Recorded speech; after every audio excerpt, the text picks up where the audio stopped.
isn't it fascinating how Trump is just coming in, making these like world-changing points?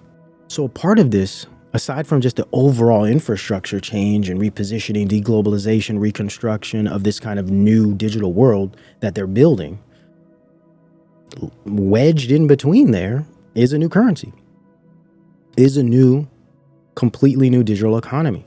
So I want to show some evidence of this as Trump is, I believe, over these next 4 years is going to attempt to build this thing out. And it's going to be done creatively through deconstruction and destruction, creative destruction. And that's going to be through war. That's going to be through crisis. That's how they build these things. I will ensure that the future of crypto and the future of Bitcoin will be made in the USA, not driven overseas. I will support the right to self-custody to the nation's 50 million crypto holders. I say this with your vote. I will keep Elizabeth Warren and her goons away from your Bitcoin. And I will never allow the creation of a central bank digital currency. So this is key, you know, and you guys remember this clip. It's very important that he says this because that's what everyone's afraid of. It's not that we should be afraid of CBDCs. Surely they're problematic, but that's not the only problem. It's the overall infrastructure. It's the overall dependence of certain digital technologies connected to blockchain that are fully transparent and interoperable, but also connected to, say, aspects of our bodies and our person. That's the real problem. And you will get this with whether it be Bitcoin or crypto, stablecoins, all these things. It's the overall infrastructure that is extremely problematic. Now, if it's allowed to function in some type of independent way alongside other lower technological economies like cash and possibly the digital type of payment system we have now, if they could both exist, I mean, I'd probably have less of an issue. But when we look at the mark of the beast and the direction of a lot of the singularity, it's looking like they're going to slowly try to phase out cash and all of these things. And they could do it quickly through certain types of crisis. We've already discussed this. But it's fascinating how they're really selling this. Like, look, I'm not bringing in CBDCs. I'm going to bring in the digital currencies. I'm going to allow you to have your Bitcoin and have your crypto. And I think that's a type of Trojan horse, unfortunately. And he's really gung-ho about it, just like he's gung-ho about the juicy juice, jabs. I will ensure that the future of crypto and the future of Bitcoin will be made in the USA, not driven overseas. I will support the right. There it is. There's the techno-nationalism. The digital currency system, basically, is what he's saying. We're going to beat China. It's the techno-nationalism. Those that have been following this show and this work over the years, you guys, it's all making sense to you because we've covered all of these things far in advance. This is the info war. This is the battle. We're here for it. And of course, ultimately, we want to bring people to Christ because that's what's most important. That's what safeguards us from all of these worldly things and all of this nonsense. So we won't sell our souls once they make the offer, because they will. Now let's go back to 2020. Check it out. Worker, we want every citizen, regardless of age or background, to have the cutting-edge skills to compete and succeed in tomorrow's workplace. This includes critical industries like artificial intelligence, quantum computing, and 5G. There it is. He is fully on board, a techno-optimist, techno-nationalist, accelerationist, maybe a soft version, but he is all about it. That's why he pushed the novel Juice Tech on the earth in rapid speed. He wants to bring in the pervasive AI infrastructure. He wants to bring in all the networking systems, the 5, 6, 7G. He's all about it. Let's not be naive about what is going on right now. Succeed in tomorrow's workplace. He wants to succeed. He wants to lead the world.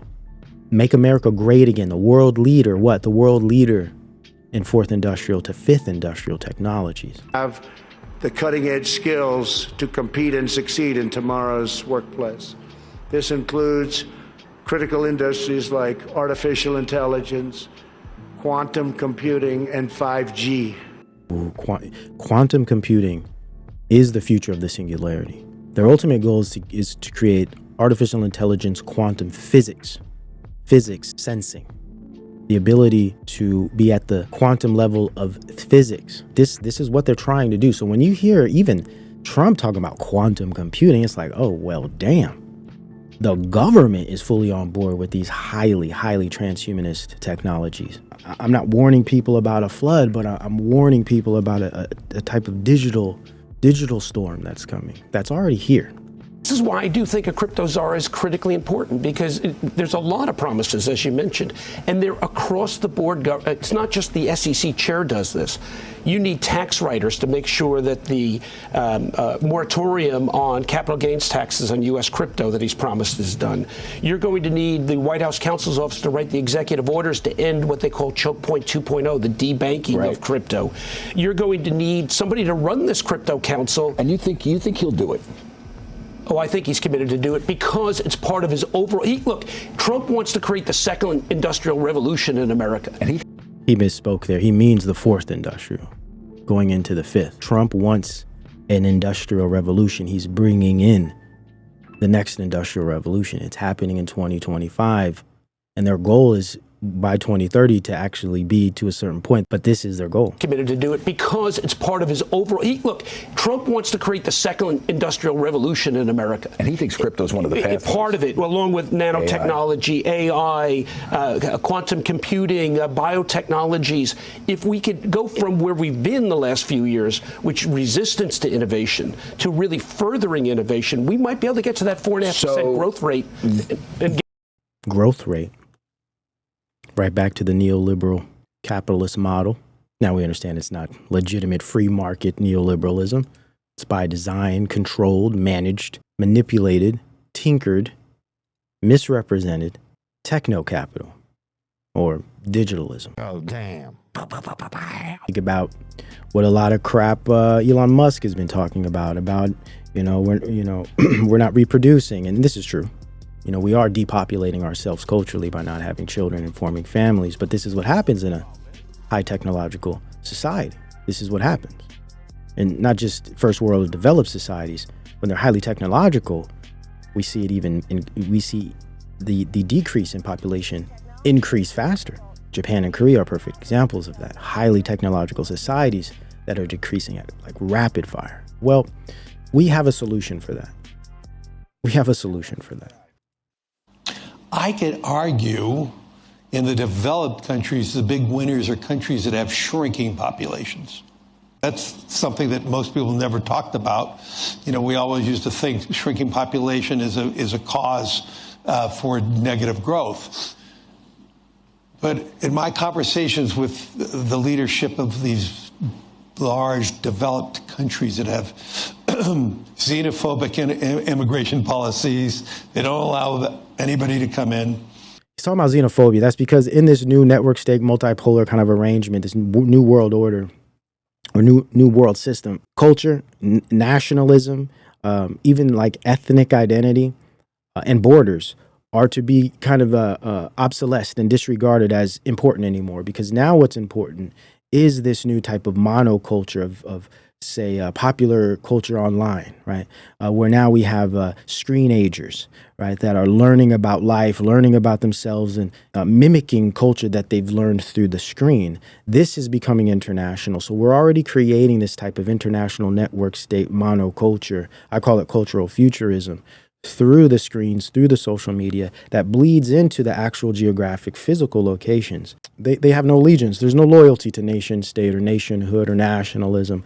Every place is just an opportunity to collect resources and data and make transactions, et cetera, et cetera. So this new type of multipolar network world system is going to be disrespecting borders, is going to be disrespecting these kind of what they would call xenophobic perspectives.